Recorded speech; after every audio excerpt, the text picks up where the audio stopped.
let's get right into it, y'all. I know everybody saw Shawn Porter's interview when he was on FightHype and recently FightHub when he was talking about Jaron Ennis being overrated. Then he said himself, he tried to clear it up on the Shawn Porter podcast, and also when he had an interview with FightHub. Now, check this out. We all seen what Boots' reply was. Come out of retirement and fight me, period. Now, if you go back and watch, and I love how FightHype did it, they went back and they showed Shawn Porter giving praise to Jaron Ennis. Then, fast forward, you see Shawn Porter on FightHub basically saying, oh, you know what, maybe overrated wasn't the right word and all this kind of stuff. I was trying to say that, or they were trying to give Shawn Porter a segue and way out of the bull crap that he said, basically saying that he's not proven. Guess what? How can you say Jaron Ennis is not proven when not only he fights everybody that's put in front of him? That's number one. But I told you guys this before. How can you say something like that if these guys, when I step into the ring, if you keep on saying it's risk versus reward, when you putting price tags on legacy? Boots already said you give me anybody in the top 5. That's including Errol Spence, Terrence Crawford, and whomever else. He already said he'll fight Virgil Ortiz, kind of whoever.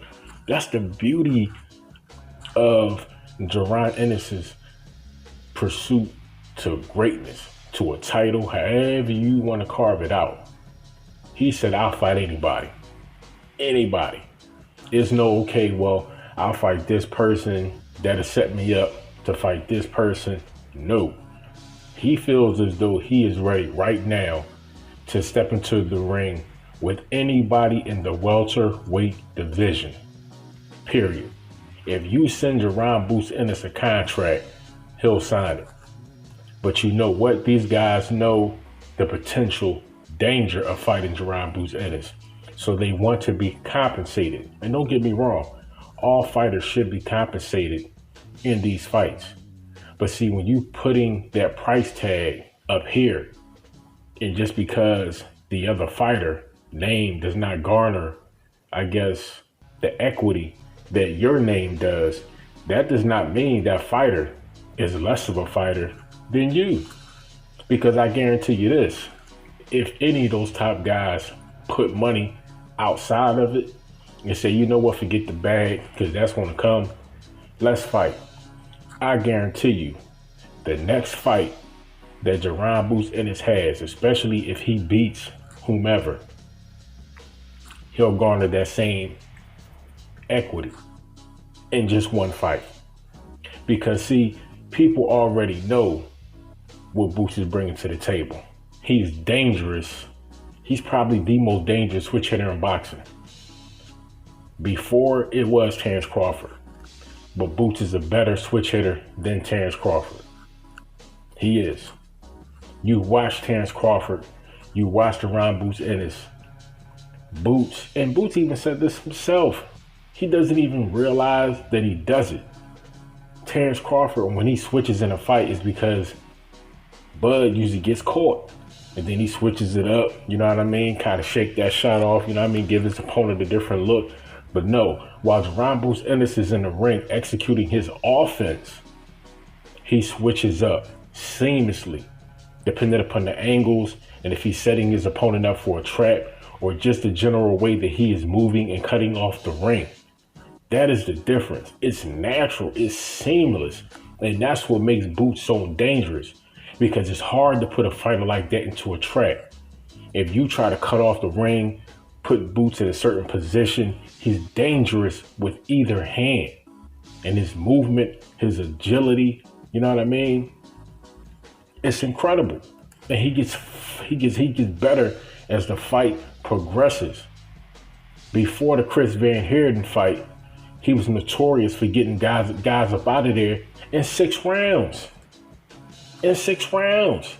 And people was talking about, they was questioning gas tank and all that. So it's his fault as a fighter that he's that good, that he's getting guys up out of there in 6 rounds?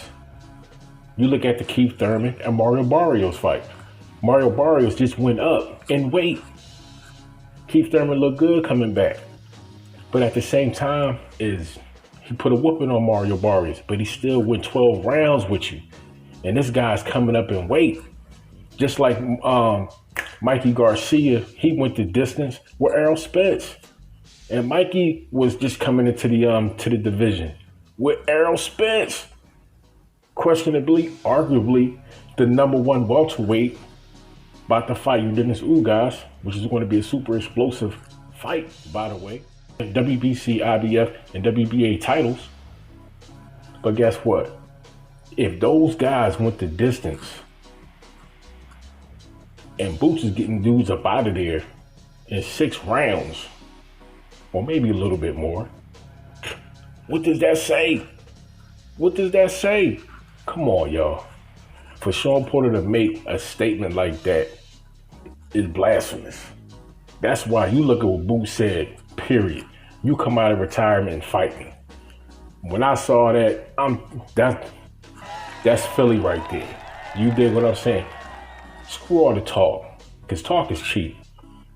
As long as somebody want to listen to that bullshit, people go keep kicking it.